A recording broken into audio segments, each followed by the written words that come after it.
This episode may have just answered a question Rick and Morty has been building toward for years. What would Rick do if he could stop being Rick Sanchez? At first glance, it looks like a fun episode about Rick living a double life. But the more you analyze what's happening, the more it becomes clear that we're watching something much darker. Because this episode may have confirmed that Rick found happiness a long time ago, and that he willingly gives it up over and over again. There's something fascinating about this episode of Rick and Morty. For years, we've watched Rick face threats capable of destroying entire universes, outsmart galactic governments, and survive impossible situations. This time, however, the conflict is completely different. He's not trying to defeat an enemy. What he's really trying to do is escape himself.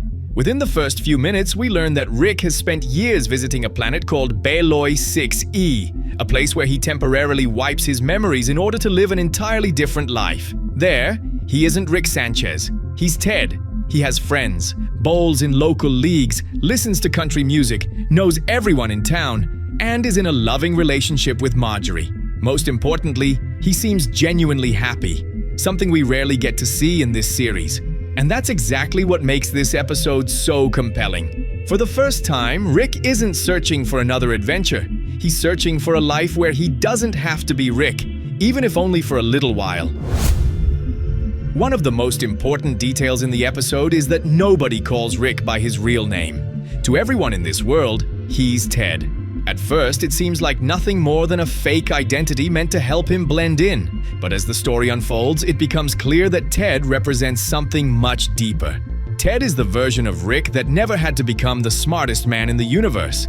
It's a life without the weight of his mistakes, without the pain of losing Diane, and without the trauma that has followed him for years. While Rick Sanchez lives surrounded by chaos, Ted lives among people who genuinely care about him and enjoy having him around. That's why, when the holograms begin revealing the truth, Ted constantly resists accepting it. It's not that he doesn't understand what's happening. The problem is that he doesn't want to lose the life he's built. To him, becoming Rick again means walking away from everything that finally made him feel whole. The episode also gives us one of the most interesting ideas about Rick's character that we've seen in a long time. We learn that he willingly goes through this process every so often as a way of taking a vacation from himself. The phrase used in the episode practically sums up the entire conflict: a break from being God. For years, the series has portrayed Rick as someone capable of solving any problem through sheer intelligence. But this episode makes it clear that his intelligence is also a burden. Rick knows too much, has seen too much, and has lost too much. At some point, he realized that the only way to truly rest was to forget who he was. What makes it even more interesting is that this doesn't seem to be a recent experiment. Everything suggests he's been doing it for years. His family knows exactly how the process works and appears completely used to stepping in whenever he inevitably decides he wants to stay inside one of these fabricated lives.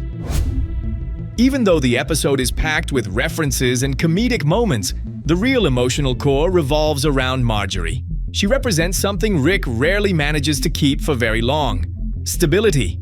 When he's with her, we see a completely different side of him. He's calmer, more relaxed, and far more human. He isn't trying to prove he's the smartest person in the room, nor is he obsessed with solving impossible problems. He's simply enjoying his everyday life. That's why her death becomes such a crucial part of the story. It isn't just about losing someone he loved. What he truly loses is the life he built around her. Her death marks the beginning of the collapse of everything Ted believed was perfect.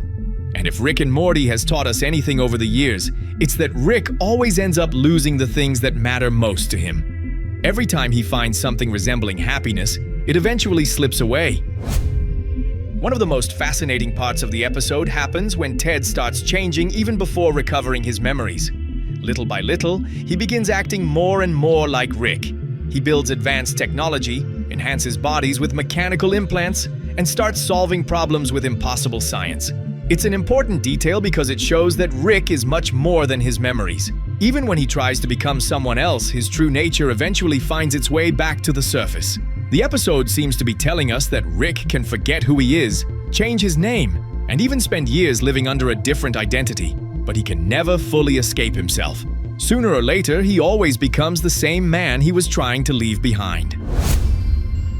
The deer that appears at both the beginning and the end of the episode might seem like a simple visual detail, but it receives far too much attention to be a coincidence. When Ted first encounters it, he chooses to protect it rather than hit it with his vehicle, a moment that highlights just how different this version of the character is from the Rick we usually know. Later, as everything starts falling apart, the deer appears once again. By that point, Marjorie is gone, his friends are no longer the same, and the perfect life he built is crumbling before his eyes. Then the animal quietly walks away and disappears. The scene works as a metaphor for the happiness Rick was desperately trying to hold on to. For a brief period, he managed to create a simple life where he could finally feel at peace. But in the end, that peace slips away from him, just like the deer. Just when it seems like the story is over, the post-credits scene reveals something far more significant. We discover that Rick has already started the exact same process again on another planet. Now he has a different identity, a different partner, and an entirely new life. What's most interesting is that neither Morty nor Summer seems surprised. In fact, they react as if they've been through this situation many times before. That means Beloy 6E wasn't a one-time event. Rick has likely been repeating this cycle for years, creating new lives, new friendships, and new families whenever he feels the need to escape reality. Summer's reaction is especially revealing because she seems almost bored. She doesn't behave like someone witnessing something extraordinary. She acts like someone who has already had to rescue Rick from this exact situation over and over again. You may have missed. Beyond the main story, this episode is packed with interesting references that help reveal what the writers were really trying to say. The most obvious one is the episode title itself, Rick's Days, 7 Nights, which is a clear reference to the movie 6 Days, 7 Nights. But replacing 6 with Rick's seems to add a second layer of meaning.